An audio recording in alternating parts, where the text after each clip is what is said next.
Yeah. We are joined by Kentucky Derby winning trainer Graham Motion on the line. Graham, thank you for joining us here this morning on the Morning Line. How are you doing today? Hey, Graham. Hey guys, everything's good. I'm in your neck of the woods, so it's a good thing. Well, thanks for joining us this morning. Big weekend coming up, the return of Animal Kingdom. But let's talk a little bit about tomorrow first. The Breeders' Cup Juvenile Filly Turf. Kitten's Point coming in off of that very good second place finish at Keeneland last out in the Grade 3. Jessamine was only beaten a nose for it all. This filly has shown some ability in both career starts so far. Yeah, I mean, unfortunately, I've asked a lot of this filly because we've really kind of crammed these races together, but I felt like she had the potential to be this good, and she's just handled everything so well. Johnny actually thought he won that race the other day. It was that close. Lost by an inch to Moonwalk. Talk about, obviously this year, no Lasix in any of the two-year-old races, and as a gambler, I'm looking, well, it's probably an advantage, obviously, of the Europeans, where they don't have Lasix over there.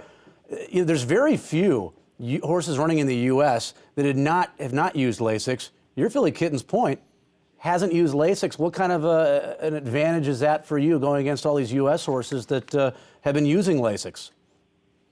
Yeah, I mean, I've been asked that quite a lot, and I don't necessarily feel like it's an advantage for me, but I do feel like it's a disadvantage for those guys. Okay. I mean, a couple of these fillies probably aren't going to run back the same race right. Without Lasix that they did with Lasix. So I think from a gambler's point of view, it really muddles the picture.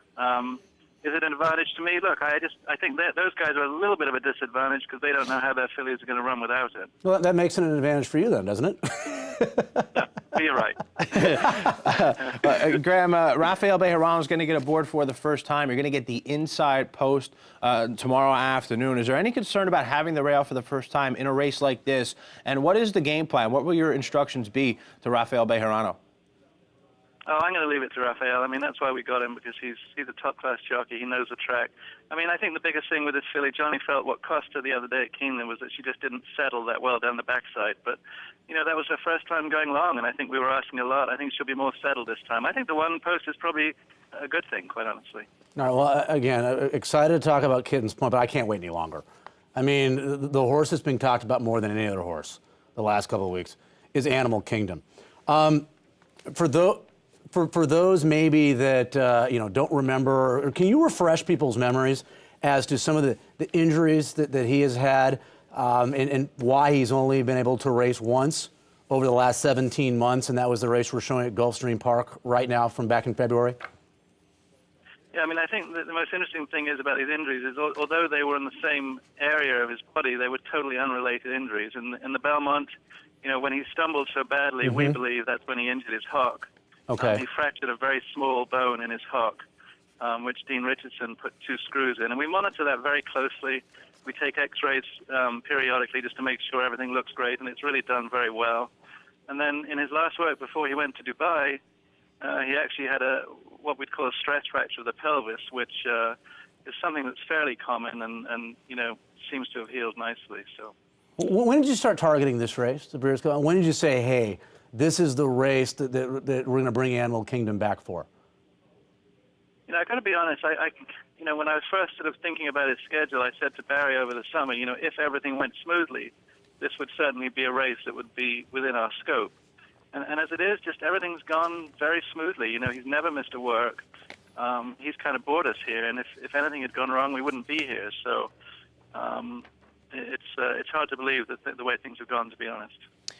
Graham, what kind of trip are you hoping for with Animal Kingdom now in his first start off of that layoff here? Obviously, it seems like he likes to have a target to run at, but he has also shown in the past that he can sit pretty close to the pace or to the early lead. Where do you expect to see him early on? Yeah, I mean, I think that, he's certainly going to be pretty sharp, so there's a chance he could lay a little closer than he might do, but I also think they're going to go very fast in this race, so I would be surprised if he wasn't in the middle of the pack. If he puts forth you seem to be pretty confident. I've read some of your quotes about Animal Kingdom. You seem like you recognize the Breeders' Cup Mile. You could argue it's the most contentious race either day, but you've been quoted as saying, well, we're not going to change our plans based on the other competition. This is the race that we've targeted. If he runs well in this race against a great field on Saturday, I know it's tough to look ahead with a horse who's raced once over the last 17 months, but you have so many options with this horse. Is it conceivable that he could become a grass horse, or would you go back to dirt, or are you just trying to get through this weekend?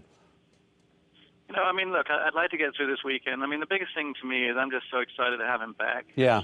It's tough having a horse like this on the shelf. Yep. But, right after he was hurt in the spring, Barry's the eternal optimist, and he said, well, we'll go to Dubai in 2013. So I think that's certainly our plan if everything goes smoothly. Right. And quite frankly, he doesn't have to win this weekend to consider going on to Dubai. As long as he runs well, I think that's certainly going to be on the agenda, and that's something we'd like to do. Oh, as a perfect mid-pack post in Post 5 with Animal Kingdom. And Graham, before we let you go, I have to say thank you for helping me out with some fantasy football advice. How's your fantasy team doing so far?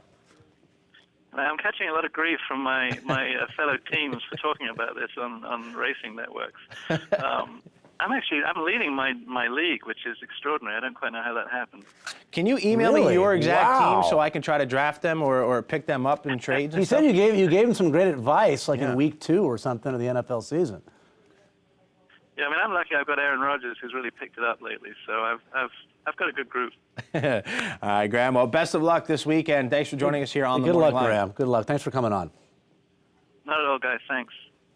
Kentucky Derby winning trainer Graham Motion and Fantasy Football League leader